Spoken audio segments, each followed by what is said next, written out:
Voilà où j'ai dormi. Là, il y a le chemin. Et je me suis installé ici parce qu'il y a une petite plaine. J'étais protégé par les arbres. Et puis voilà, j'étais pas vraiment sur le chemin, j'étais sur le bas-côté. Donc je me suis installé là. C'est le moment maintenant de décamper. Je suis en train de tout replier. Et je reprends le chemin. Ça a été compliqué, une nuit très humide. Pas tant la fraîcheur, mais plus l'humidité. 159 km. J'espère que vous allez bien. Comme je vous l'ai dit, moi je suis un peu pas mal trempé là. Il y a une sorte de brouillard, de pluie, de vent. Et puis on est en altitude, mine de rien. Donc c'est reparti pour cette 59e journée de marche sur le chemin de Saint-Jacques-de-Compostelle. C'est donc le 59e vlog que vous visionnez. J'espère qu'il va vous plaire. Je vous souhaite une bonne vidéo. Allez, c'est parti.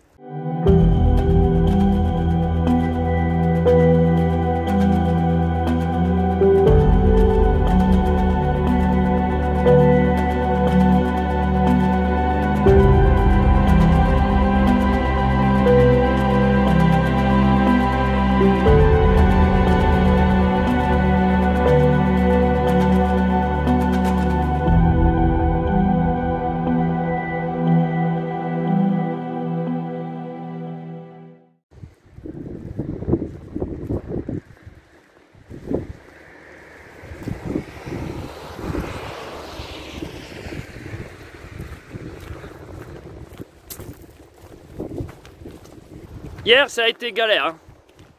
Je suis arrivé à un village qui s'appelle Ocebrero. Et en fait, en Galice, bon, on nous avait prévenu, hein, mais ils veulent vraiment le pass sanitaire partout. Le pass nazitaire, comme diraient les boomers. Eh, le pass nazitaire imposé par les merdias. Bref, ils le demandent partout. Pass nazitaire. Et évidemment, je l'ai pas.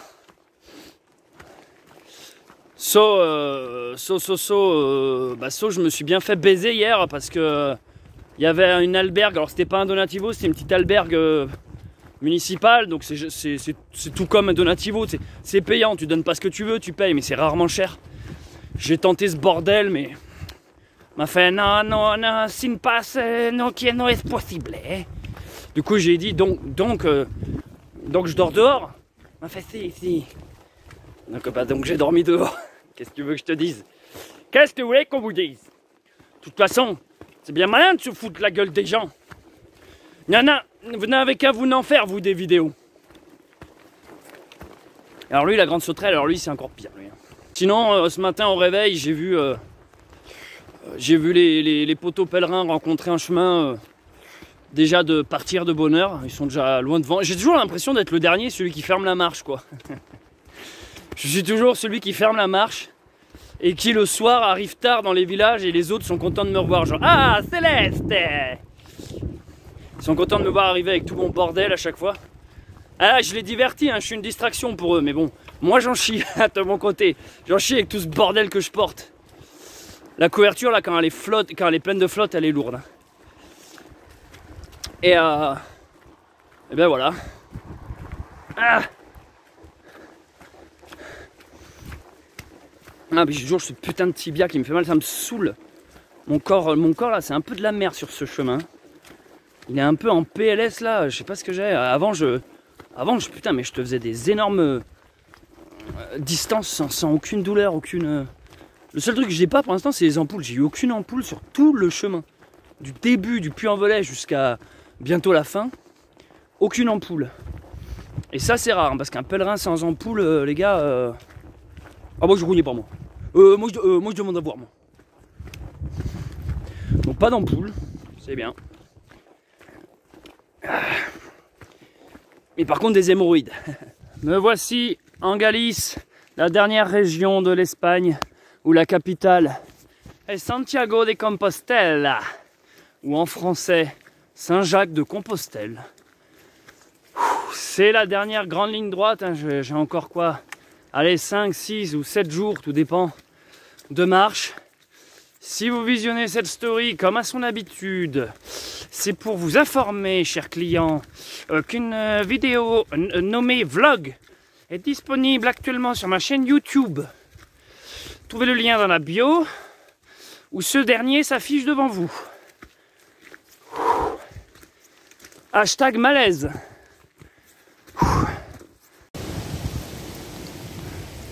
Voilà, je suis en train de marcher depuis plusieurs heures sous une grosse pluie torrentielle avec des grosses bourrasques de vent. Tout ça pour vous dire que je pense pas que je vais beaucoup filmer aujourd'hui parce que déjà je dois avancer. L'étape d'aujourd'hui est assez longue. Je vise un village qui est assez loin où j'ai repéré un Donativo. Donc de là où je me suis levé ce matin jusqu'au Donativo, il y a pas mal de kilomètres, un peu plus de 30. Donc déjà je dois carburer. Et ensuite marcher sous la pluie, mon sac est lourd. Donc pas beaucoup filmé. Et voilà, je préviens parce que ça risque d'avoir un impact sur la durée du vlog. Et de toute manière, je ne peux pas sortir le téléphone sous la flotte, tout simplement. C'est pas ni agréable ni pour mon téléphone, ni pour moi, ni pour personne. En plus avec le vent, le son est pas très bon. Donc au final, quand il pleut, je peux pas vraiment filmer. Et comme je vous l'ai dit, c'est pas plus mal vu que de toute manière aujourd'hui, je dois essayer de bien progresser. Si ça se calme, je verrai si je retourne d'ici là. Allez, je continue ma marche. Rien que pour vous dire ça, là, j'ai dû me mettre à l'abri sous des arbres. Allez, go!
C'est officiellement la pire journée.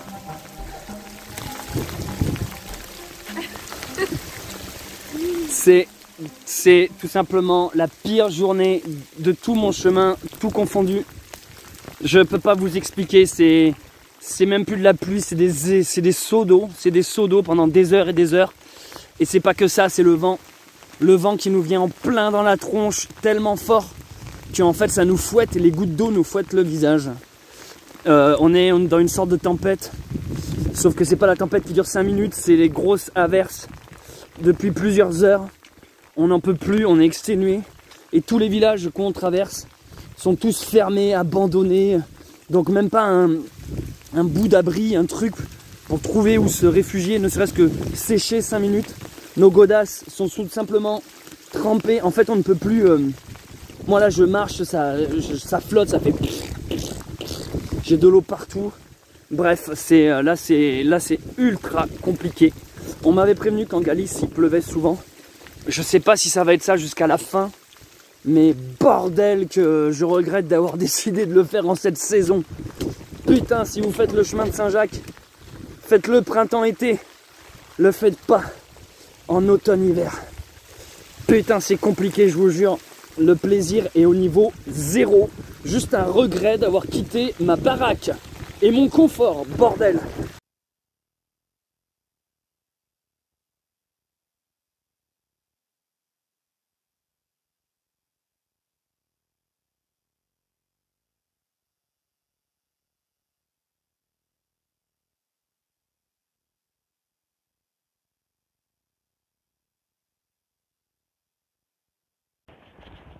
Je sais pas si vous m'entendez parce que je crois que la pluie a fini par abîmer mon téléphone portable et le micro, donc je sais pas s'il y a du son.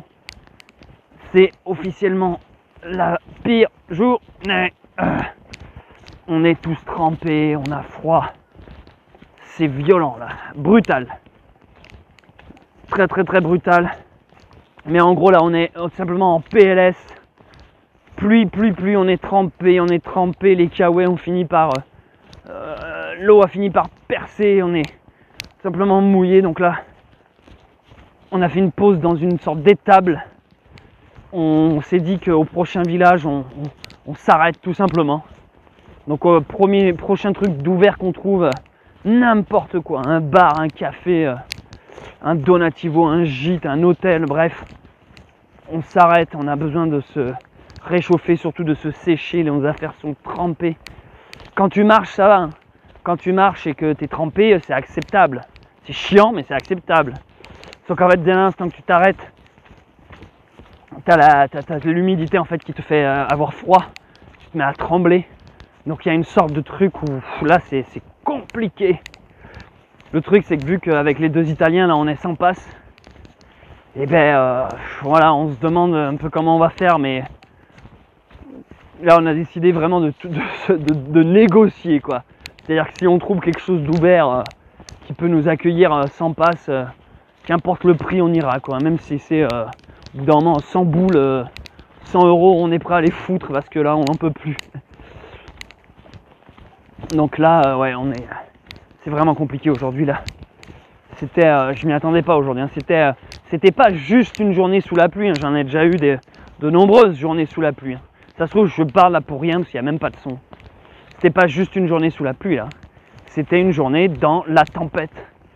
Dans la tempête, je peux pas dire autre chose en fait. On en était au stade où le vent nous faisait tomber et j'en ai perdu un bâton. J'ai mon bâton qui s'est envolé, un bâton de marche quoi. Là c'est compliqué là. Et ouais, très compliqué là. Le truc qui me réconforte, c'est de me dire que je suis avec eux. C'est vrai que c'est plus agréable et plus mentalement une aide psychologique d'être accompagné. On se sent moins seul, donc ça c'est cool quoi. Putain, je sais toujours pas si vous m'entendez, mais je vais essayer de parler du cercle de l'enfer de Dante suivant. Hein, on a vu, rappelez-vous, dans chacun de ces vlogs, on voit un cercle qui nous descend un peu plus en enfer. À chaque fois, on se cale sur l'enfer de Dante, la Divine Comédie. Donc on a vu la luxure, on a vu les limbes en premier, la luxure, la gourmandise. Hier, c'était l'avarice. Aujourd'hui, le cercle suivant, on descend un peu plus en enfer. Je vais l'abréger celui-là. Mais il représente bien la journée que j'ai passée. Le cercle suivant est la colère. Les gens colériques, vous avez une place en enfer. Quel est votre supplice dans ce cercle de Dante? C'est de patauger dans la boue, tout simplement. De patauger dans la boue, c'est la métaphore que vous avez pu vivre dans le mépris et l'aisance sur terre pendant votre vie, mais que finalement, dans l'enfer, vous retournez à état de sous-merde, à patauger dans la boue. Hein. Donc en fait c'est des fleuves, c'est exactement la journée d'aujourd'hui, hein. C'est la pluie, les torrents et c'est ce qu'on appelle le Styx, ce cours d'eau qui sépare les enfers. Hein. Et du coup, votre supplice, votre châtiment sera pour les gens colériques de baigner dans cette boue, dans cette merde, d'être plus bactère. Et c'est un cercle un peu plus bas. Hein, toujours les cercles sont considérés, on va dire, du pire en pire à chaque fois. Donc la colère, ça peut symboliser le fait de ne pas se contrôler, d'être dans les excès, la perte de soi-même, de son self-control. Et on retrouve aussi donc dans ce péché-là l'idée de la vengeance, œil pour œil. Et ça c'est très très très mal vu. C'est-à-dire que en fait la vengeance, qu'est-ce que ça nous dit? Ça nous dit que c'est un délire de l'ego mal placé. L'ego mal placé, j'espère que ça filme toujours. Je ne sais même pas si vous m'entendez, si je ne suis pas en train de parler pour rien. L'ego mal placé, vous vivez quelque chose, une injustice, vous vivez une agression, vous vous sentez attaqué et en fait vous décidez de contre-attaquer. Plutôt, rappelez-vous, hein, la morale chrétienne, on te met une baffe, il faut tendre l'autre joue. C'est un peu le message du Christ, hein, finalement, dans la paix et l'amour, et non pas la soumission. Parce que j'ai remarqué, beaucoup de gens s'amusent et aiment dire « oui, c'est une religion de faibles et de fragiles, c'est ce qui tue le christianisme, ce côté de toujours tendre l'autre joue ». Jésus n'était pas en train de dire « soumettez-vous et laissez-vous dominer », ce n'était pas du tout son message. À un moment donné, je vous rappelle qu'on est parti quand même en croisade. L'idée n'est pas de se laisser écraser comme une pauvre merde et de se laisser marcher dessus. C'est pas du tout ça le message du Christ. Quand il dit tendre l'autre jour, c'est une manière de dire que finalement tu seras un plus grand homme et limite tu feras même plus de mal à l'autre si tu ne lui rends pas l'appareil, si tu ne cherches pas à te venger. En te vengeant, tu t'alignes simplement sur son niveau de merde, son level. C'est comme si tu essayais de converser avec un caca de chien. Imagine, tu marches là, tu vois une merde de chien, tu décides de tenir un discours philosophique avec elle. Tu peux pas. Tu peux pas, si tu veux, tu te mets au niveau de la merde, du coup tu deviens une merde. Bon, mais si vous voulez, la vengeance, il y a un peu cette idée-là. Ça sert à rien de t'abaisser à un niveau de gogol. Sois intelligent, sois fort et vole au-dessus de ça. Fais en sorte que la bave du crapaud n'atteint pas la blanche colombe que tu es. Voilà, du coup, dans la colère et la vengeance, il y a toujours cette idée du contrôle. La colère, en fait, c'est se laisser dominer par ses humeurs. Tu es frustré, tu es contrarié et tu décides de péter un câble. Donc, en fait, tu n'es plus sous ton contrôle, tu n'es plus toi-même. Hein, tu es simplement sous le contrôle d'une colère, mais c'est souvent l'ego. La colère est souvent le reflet d'un ego. Et comme vous commencez à le comprendre dans ces divers cercles, l'ego est mal vu. C'est mal vu de toujours penser à soi avant de penser aux autres. La colère est quelque chose qui est assez dur car il y a une forme de patience à avoir, il y a une forme d'acceptation, il faut accepter. Il est vrai que des fois c'est dur de ne pas succomber à la colère, mais de toute manière je vais vous dire, hein, plus on descend en enfer, plus les épreuves sont dures. Hein. Il est dur de ne pas succomber à la colère pour la simple et bonne raison qu'on y est tous sujets. C'est difficile de résister à par exemple une injustice ou quand on se sent attaqué. C'est dur de se dire bah non, moi je ne vais pas attaquer. C'est dur hein, de pas riposter parce qu'on a toujours des concepts d'ego ou d'orgueil ou de fierté à vouloir défendre nos propres convictions. Donc c'est dur de rester calme. Moi j'en fais l'expérience quotidiennement sur YouTube. Il est vrai que quand des fois on lit certains commentaires, ça nous sort de notre zone. On a envie d'aller défoncer le mec en face, mais je pense que finalement il y a cette ignorance qui est la meilleure des réponses, quoi. Genre ah ouais, c'est à moi que tu parles, bah ciao, je continue. Et en fait l'autre, celui qui a lâché sa merde dans l'espace commentaire, n'en sera que plus frustré de voir que son commentaire se résume à un clic droit supprimé ou voire directement zéro réaction. C'est la meilleure des insultes et finalement la meilleure des vengeances. Je me rappelle d'un épisode des Simpsons où Homer qui critique souvent Flanders parce que c'est son voisin qui le stresse, quoi. à un moment donné, dans un épisode, Flanders finit par en avoir ras le cul des bêtises d'Homer, qui finalement est stupide. Homer représente le stupide.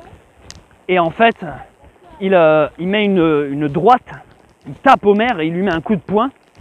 Et finalement, Flanders se retrouve un peu comme un con parce qu'il se dit, ben merde, j'ai tapé mon voisin, j'ai tapé mon prochain, lui qui est très croyant, hein, Ned Flanders. Et Homer, du coup, Homer s'attendait pas à ce que Flanders le tape. Et du coup, tout l'épisode, nous avons Ned Flanders qui a absolument besoin. Il lui dit, écoute, pour me faire pardonner de t'avoir tapé, il cherche le pardon d'Homer, il lui dit, tu as le droit de me retourner une baffe aussi. Et du coup, Ned Flanders offre son visage à Homer, qui lui dit, vas-y, venge-toi. C'est comme ça, on sera enfin quitte. Et Homer lui donne cette excellente réponse. Il lui dit, non, je ne te taperai pas, car actuellement, le fait que tu m'aies tapé et que moi je ne te tape pas, fait que je suis meilleur que toi. Putain, il est beau cet arbre là. Look this tree. This tree là.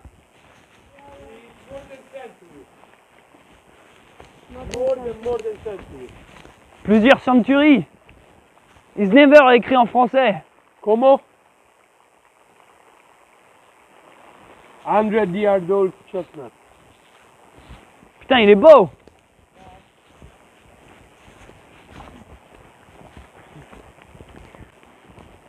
Putain, là on est vraiment dans Resident Evil 4 quoi. Ouais, donc je disais pour terminer vite fait sur la colère, Homer dit à Flanders, parce qu'Homer qui est quand même considéré comme stupide, a un éclair de génie, lui dit je ne te rendrai pas ton coup parce que ça fait de moi une meilleure personne que toi. Donc Homer a un peu d'orgueil parce qu'il sait qu'en temps normal il est plutôt dans le péché alors que Flanders est dans la justesse, du moins essaye ou se prétend bon. Et du coup on va dire que pour une fois Homer a réussi à trouver un endroit où il est supérieur à Flanders. Il a comme trouvé le levier de chantage. Il lui fait dire non, je ne te rendrai pas ton coup, ce qui veut dire que je suis meilleur que toi. Et en fait ça met Ned Flanders hors de lui parce que au fond Ned est obligé d'admettre que Homer a raison en ne lui rendant pas son coup. Soudainement le Ned Flanders qui va tous les jours à la messe devient moins bon qu'Homer Simpson. Homer l'alcoolique, Homer l'obèse, Homer le père médiocre, soudainement devient meilleur que Ned Flanders, la grenouille de bénitier. Et ça, c'est une belle image, une belle allégorie de finalement du pardon, de tendre l'autre joue et de la vengeance. Voilà, excusez-moi, je vous parle des Simpsons pour vous parler de l'enfer de Dante, mais c'était un très bon exemple et je suis un énorme fan des Simpsons. Cette journée placée sous le signe de la boue, de la pluie, de la colère se termine dans un gîte. Donc là, c'est pas un donativo, on a dû payer, mais on a décidé d'en avoir rien à battre parce que là, on pouvait plus. Là, on est trempé, tout est en train de sécher, tout est foutu, tout est trempé. Et surtout, en fait, on fait pas la fine bouche, c'est-à-dire que là, vu qu'ils demandent le pass sanitaire partout, dès l'instant qu'on trouve un endroit où ils nous acceptent sans passe, voilà, on fait plus les fines bouches là. Il y a un moment donné, on est là, bon les go ici. Et du coup, vu qu'on s'entend bien avec les Italiens, pour l'instant on marche ensemble, on est à peu près dans les mêmes galères, vu que eux non plus n'ont pas de passe. Ça permet que quand on arrive quelque part, voilà, on se présente comme bonjour, on est 3 pèlerins, vous acceptez de nous prendre sans passe et tout, et après négociation, on arrive à avoir des fois une chambre. En l'occurrence, c'est ici le cas, c'est-à-dire qu'en fait, en vrai, c'est une auberge avec des dortoirs, comme vous pouvez voir. Sauf qu'en fait, vu qu'on n'a pas le pass, ils nous ont pas mis avec les autres pèlerins qui sont vaccinés et qu'on leur passe, ils nous ont filé un dortoir privé.